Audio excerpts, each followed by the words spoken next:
నూలు నూలులో శతాబ్దాల గౌరవం, పట్టు పరంపరకు ప్రతీక, సంప్రదాయానికి శాశ్వత చిరునామా సఖీ.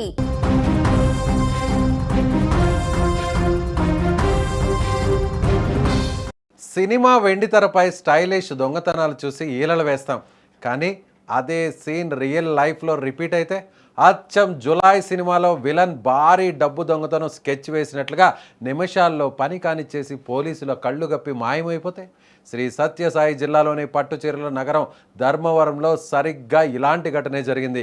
జులై సినిమాలో అల్లు అర్జున్ విలన్ ప్లాన్లను పసిగట్టినట్లు ఇక్కడ దొంగలు పోలీసుల కళ్ళు గప్పి ఊహించని స్కెచ్ వేశారు.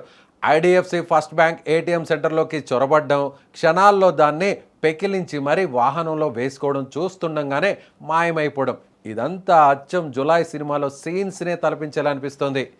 ధర్మవరం పట్టణం పట్టుచీరలకు ఎంత ఫేమస్సో ఇప్పుడు ఈ ఏటీఎం దోపిడీతో అంతకంటే ఎక్కువగా వార్తల్లో నిలుస్తోంది. బుధవారం తెల్లవారుజామున జరిగిన ఈ ఘటన స్థానికులు ఉరిక్కిపడేలా చేసింది. దోపిడీ ముఠా ఎంత ధైర్యంగా వచ్చిందంటే ఏకంగా 1వ పట్టణ పోలీస్ స్టేషన్ పక్కన నుంచే బొలెరో వాహనంలో ఏటీఎంను వేసుకొని మరీ పరారయ్యారు. పోలీసులు తేరుకునే లోపే సీన్ మొత్తం ఫినిష్ అయిపోయింది. అసలు పోలీసులకు విషయం తెలిసేసరికి జరగాల్సిన డ్యామేజ్ అంతా జరిగిపోయింది. స్థానికులు వచ్చి చెప్పే వరకు పోలీసులకు సమాచారం లేదంటే దొంగలు ఏ స్థాయిలో రెక్కి నిర్వహించారో అర్థం చేసుకోవచ్చు. బెంగళూరు వైపు నుంచి వచ్చిన ఈ ముఠా ప్రధాన రహదారి పక్కనే ఉన్న ఏటీఎంను టార్గెట్ చేసింది.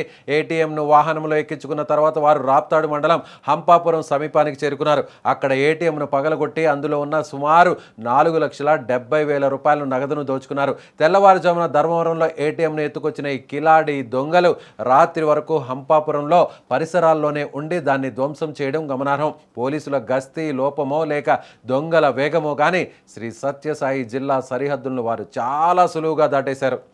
పోలీసులు ఈ దోపిడీ వెనుక హర్యానాకు చెందిన మెవార్ ముఠా హస్తం ఉన్నట్లుగా బలంగా అనుమానిస్తున్నారు. ఈ ముఠాలో 6 సభ్యులు ఉన్నట్లు సమాచారం. దోపిడీ చేసిన తర్వాత వీరు బెంగళూరుకు వెళ్లి అక్కడి నుంచి విమానంలో హర్యానాకు పరారై ఉంటారని పోలీసులు భావిస్తున్నారు. ప్రస్తుతం జిల్లా ఎస్పీ సతీష్ కుమార్ ఆదేశాలతో 5 ప్రత్యేక బృందాలు రంగంలోకి దిగాయి. డీఎస్పీ నరసింగప్ప నేతృత్వంలో ఈ బృందాలు గాలింపు చర్యలు ముమ్మరం చేశాయి. హర్యానా పోలీసులతో కూడిన మన అధికారులు సంప్రదింపులు జరుపుతున్నారు. సీసీ కెమెరాల ఫుటేజ్లు, టోల్గేట్ల వద్ద రికార్డులను పరిశీలిస్తూ దొంగల ఫోటోలతో నిందితులను గుర్తించే పనిలో పోలీసులు ఇప్పుడు నిమగ్నమైపోయారు. ఏది ఏమైనా ఈ ఘటన ధర్మవరంలో తీవ్ర కలకలం రేపుతోంది.